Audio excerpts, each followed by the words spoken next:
J'ai le plaisir de vous présenter la sixième édition de mon livre Évaluant protection de l'enfance. Alors la première date de 1999, c'est pas d'hier. Première édition qui va fonctionner pas trop mal, mais avec quand même des remarques de mon lectorat, des personnes me disant que c'est trop compliqué, trop universitaire. C'est vrai que c'était mon premier livre. J'avais pas compris à l'époque que quand on écrit un livre en tant qu'auteur, ben, c'est à destination d'un lecteur, d'un lectorat. Fort heureusement, le livre va quand même se vendre et avec Duno, mon partenaire éditorial que je salue ici pour sa fidélité et son soutien, on envisage de rééditer l'ouvrage en 2005 et je vais complètement le réécrire en pensant cette fois-ci à mes lecteurs, ben, les travailleurs sociaux, les éducateurs, les assistants sociaux, les psychologues aussi, les psychiatres, les médecins de PMI, les conseillères en éducation familiale et sociale, les travailleuses techniciennes d'intervention familiale et sociale, les enseignants, toutes les personnes qui sont concernées par la protection de l'enfance. Et là, ça va mieux marcher, hein. Donc, je vais recevoir des messages d'approbation de mon lecteur. Donc, je vais continuer comme ça, puisque le livre va continuer de vivre sa vie, de se vendre. Et donc, troisième édition 2010, quatrième édition 2015, 2020 pour la cinquième édition et la sixième édition, j'ai le plaisir de vous présenter, comme je le disais, qui vient de sortir au début de cette année 2026. Alors, le livre, son objet essentiel de présenter la méthode Alfoldi, hein, méthode sur laquelle j'œuvre depuis quelques décennies. Bon, c'est un outil méthodique hein, pour évaluer des situations d'enfants en danger, pour aider les professionnels à affiner leurs évaluations quand ils sont en difficulté. Ça leur permet aussi d'assister la rédaction des rapports, puisque la méthode aboutit aussi la méthode d'évaluation aboutit à un rapport écrit à destination d'un décideur, en l'occurrence en protection de l'enfance, les juges des enfants, mais aussi les cadres départementaux hein, qui font passer les rapports vers l'autorité judiciaire ou la renvoient à l'intérieur de la dynamique départementale.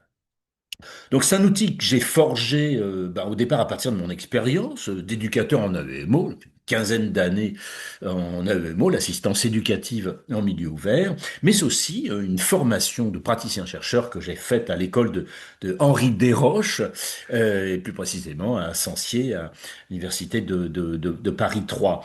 Ce qui a fait de moi un compagnon praticien-chercheur, en quelque sorte, hein. J'aime bien me définir comme ça.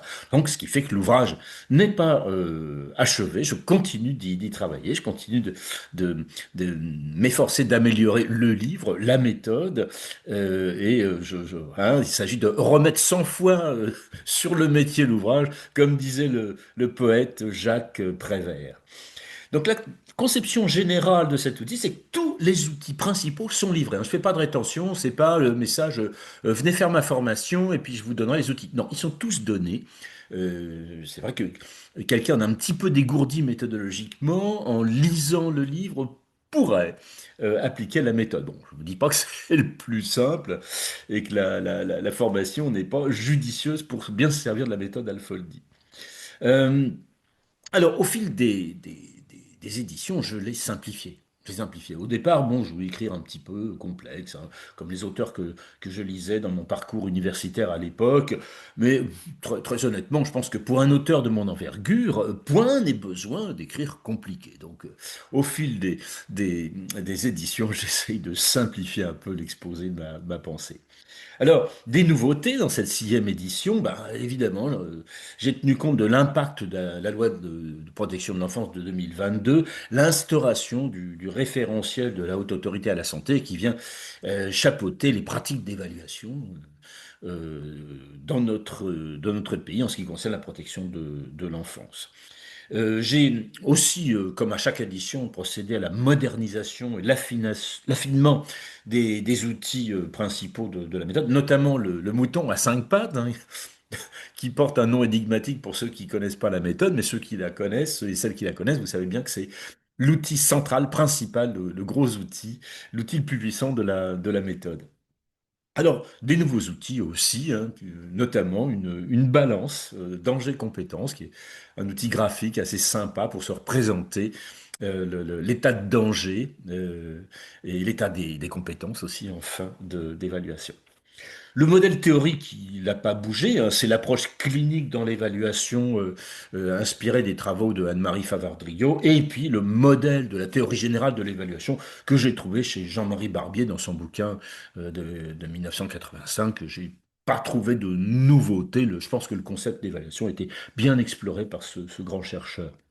Les principaux concepts, on va retrouver des réflexions que j'ai essayé d'approfondir hein, sur les concepts qui me paraissaient clés, centraux, essentiels, avant de parler d'outils, parler des concepts clés, notamment l'objectivation, hein, viser l'objectivité en sachant qu'on ne l'atteindra jamais, la centration sur l'enfant, qui est peut-être le concept fondamental, principal de toute la protection de l'enfance, qui permet d'éviter notamment les dérives vers ce que j'appelle les attracteurs périphériques, notamment les parents, enfin, ça peut être une multitude d'autres sujets qui captent notre attention au détriment de l'enfant.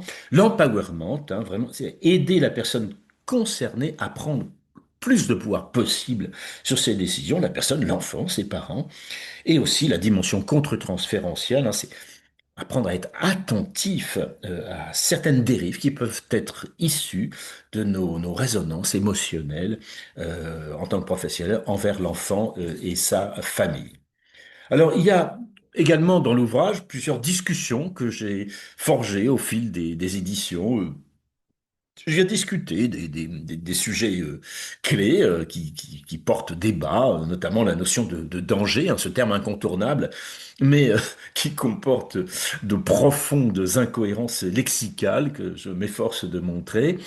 Le débat idéologique sur la fessée aussi, hein, s'il y a fessée, y a-t-il maltraitance? Alors je dis non, pas forcément, et je viens argumenter à ma manière ce point de vue. Les pièges de la collaboration des parents, suite à la loi de 2007, qui a fait passer la collaboration devant certaines situations de maltraitance, hein, avec le problème épineux qui met les professionnels en difficulté de la fausse collaboration, de la collaboration feinte de la part de certaines familles un peu retorses et malignes. La mise en cause dans les années récentes du terme d'abus, hein, on ne peut plus parler d'abus quand on parle de maltraitance sexuelle. Je suis pas d'accord et je viens expliquer pourquoi le terme d'abus me paraît toujours pertinent.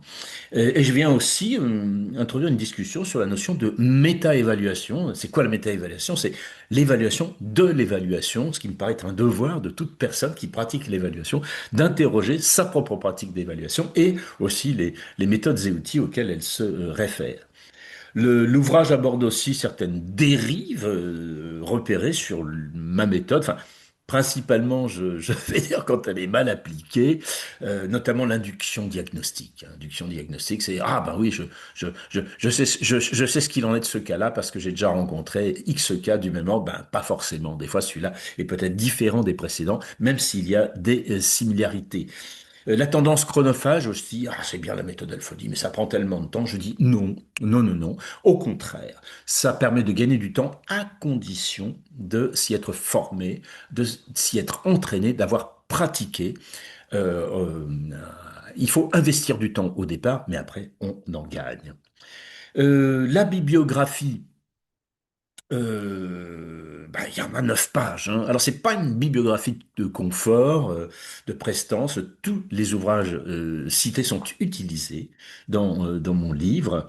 Voilà, donc ce livre, il est écrit pour vous, hein, les professionnels de l'enfance, alors les métiers consacrés dans les services de protection de l'enfance, mais aussi tous les intervenants qui sont en lien avec l'enfance en tant que professionnels ou bénévoles ou intervenants. Dès qu'il y a une question qui se pose, mais qu'est-ce qu'il faut faire pour cet enfant dans ce cas-là et comment évaluer la situation? Alors, oui, c'est vrai, je forme sur ma méthode, je continue de former sur ma méthode. J'ai la chance qu'on fasse toujours appel à moi, c'est génial. Alors, ça fait plus de 25 ans. Et alors, dans ce cadre-là, à chaque participant, je remets un exemplaire de l'ouvrage hein, dont il est parlé dans ce podcast. Voilà, alors je dirais au final, j'espère que cette sixième édition ne va pas tomber sous le coup de la remarque de Michel de Montaigne, mon auteur français favori, hein, quand il disait Mon entendement ne va pas toujours avant, il va reculons aussi ». Ce qui veut dire que j'espère que cette sixième audition n'est pas moins bonne que la cinquième, quoi. Bon, je m'y suis efforcé, ce sera à ceux qui connaissent bien l'ouvrage d'en juger. Voilà, donc un livre qui n'a rien de magique, mais qui continue d'avoir pour but de vous apporter quelques éclaircissements. En fait, ce qu'en disent, en fin de compte, les gens qui connaissent la méthode, la méthode Alpha-D, qui ont lu ce livre et qui pratiquent cette approche-là, ça permet d'y voir plus clair. Voilà, mais écoutez, j'espère que cette sixième édition permettra à un certain nombre d'entre vous d'y voir plus clair.